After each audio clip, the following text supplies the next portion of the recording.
શ્રી વિષ્ણુ સહસ્ત્રનો નામનો પાઠ. વિષ્ણુ સહસ્ત્ર નામ સૂત્ર એ મહાભારતના અનુશાસન પર્વમાં ભીષ્મ પિતામહ દ્વારા યુધિષ્ઠિરને જણાવવામાં આવેલા ભગવાન વિષ્ણુના 1000 પવિત્ર નામો છે, જેનો પાઠ કરવાથી પાપોનો નાશ, મોક્ષ પ્રાપ્તિ અને ભય મુક્તિ મળે છે. નિયમિત પાઠથી દુશ્મનોનો નાશ, સમૃદ્ધિ અને માનસિક શાંતિ મળે છે. ખાસ કરીને તુલસી કે પીપળા પાસે બેસી પાઠ કરવાથી વિશેષ પુણ્ય મળે છે. ભક્તો, આજના આ વિડીયોમાં આપણે વિષ્ણુ સહસ્ત્ર નામનો પાઠ અને વિષ્ણુ ભગવાનના 51 નામનો જાપ કરીશું. તો પાઠ શરૂ કરતા પહેલાં કોમેન્ટની અંદર ઓમ નમો ભગવતે વાસુદેવાય અથવા તો જય શ્રી કૃષ્ણ લખવાનું ભૂલતા નહીં. તો મિત્રો, હવે આપણે સાંભળીશું વિષ્ણુ સહસ્ત્ર નામનો પાઠ. વિષ્ણુ સહસ્ત્ર નામનો પાઠ આ રીતે છે.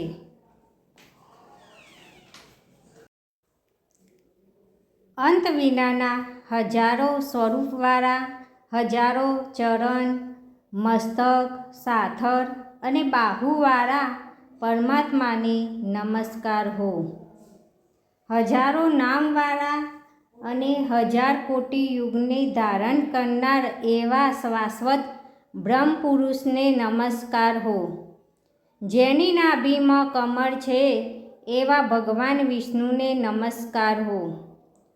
જલમાં શયન કરનાર શ્રી વિષ્ણુ ભગવાનને નમસ્કાર હો. હે કેશવ, હે અનંત, આપને નમસ્કાર હો.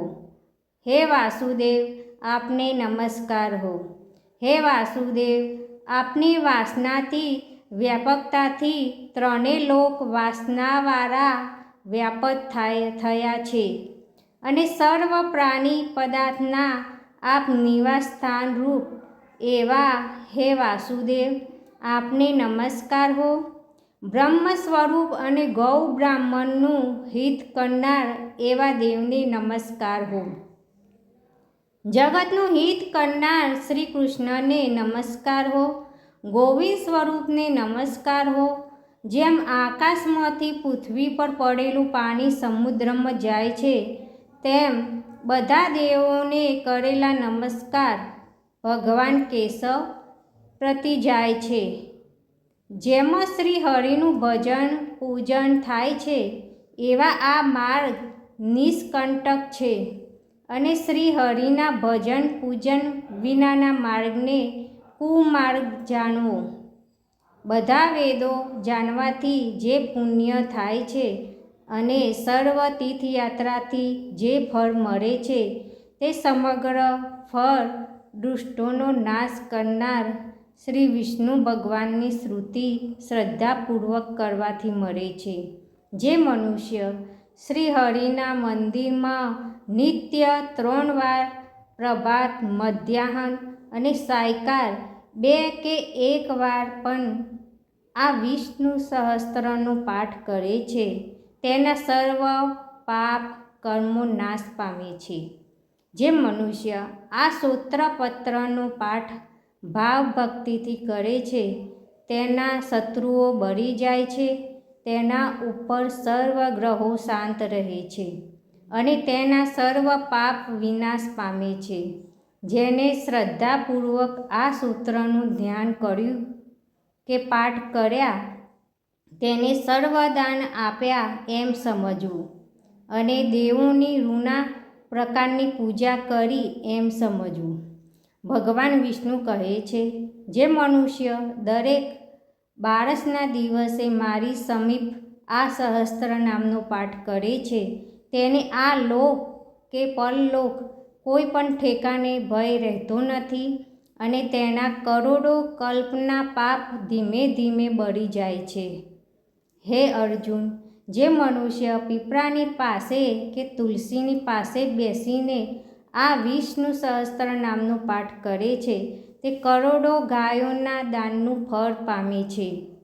વળી જે મનુષ્ય નિત્ય શિવાલય અથવા તુલસીના વનમાં બેસીને નિત્ય શ્રી વિષ્ણુ સહસ્ત્ર નામનો પાઠ કરે છે તે મોક્ષ પામે છે અને તેના બ્રહ્મ ઇત્યાદિ ઘોર પાપ હોય તો પણ તે સર્વનાશ પામે છે, એવું ચક્રધારી ભગવાનનું વરદાન કે વચન છે.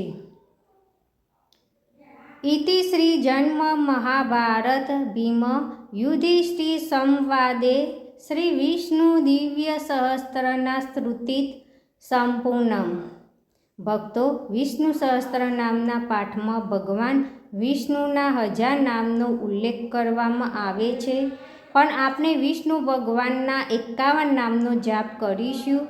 વિષ્ણુ ભગવાનના 51 નામ આ રીતે છે: ઓમ વિષ્ણવે નમઃ, ઓમ ભૂતાત્મને નમઃ, ઓમ પરમાત્માને નમઃ, ઓમ પુરુષાય નમઃ, ઓમ અક્ષરાય નમઃ, ઓમ યોગાય નમઃ, ઓમ શ્રીમતે નમઃ, ઓમ કેશવાય નમઃ, ઓમ પુરુષોત્તમાય નમઃ, ઓમ શિવાય નમઃ, ઓમ સંભવાય નમઃ, ઓમ ભાવનાય નમઃ, ઓમ ઈશ્વરાય નમઃ, ઓમ પદ્મનાભાય નમઃ, ઓમ અમર પ્રભવે નમઃ, ઓમ શાશ્વતાય નમઃ, ઓમ કૃષ્ણાય નમઃ, ઓમ પવિત્રાય નમઃ, ઓમ પ્રાણદાય નમઃ, ઓમ પ્રાણાય નમઃ, ઓમ માધવાય નમઃ, ઓમ મધુસૂદનાય નમઃ,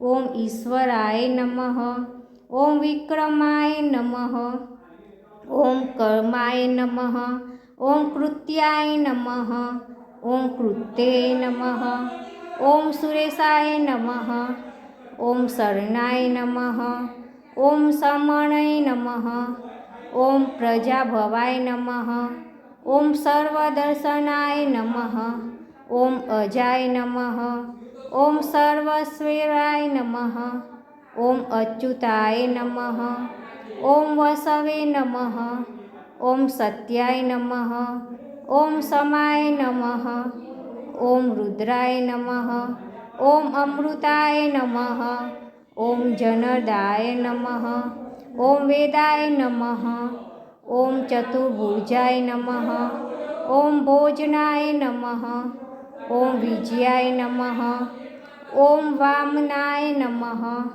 ઓમ નિયમાય નમઃ, ઓમ યમાય નમઃ, ઓમ માધવાય નમઃ, ઓમ અનિરુદ્રાય નમઃ, ઓમ ગોવિંદાય નમઃ. ભક્તો, અહીં આપણે વિષ્ણુ ભગવાનના 51 નામનો જાપ પૂર્ણ કરીએ છીએ. કોમેન્ટની અંદર જય શ્રી કૃષ્ણ લખવાનું ભૂલશો નહીં. જય શ્રી કૃષ્ણ.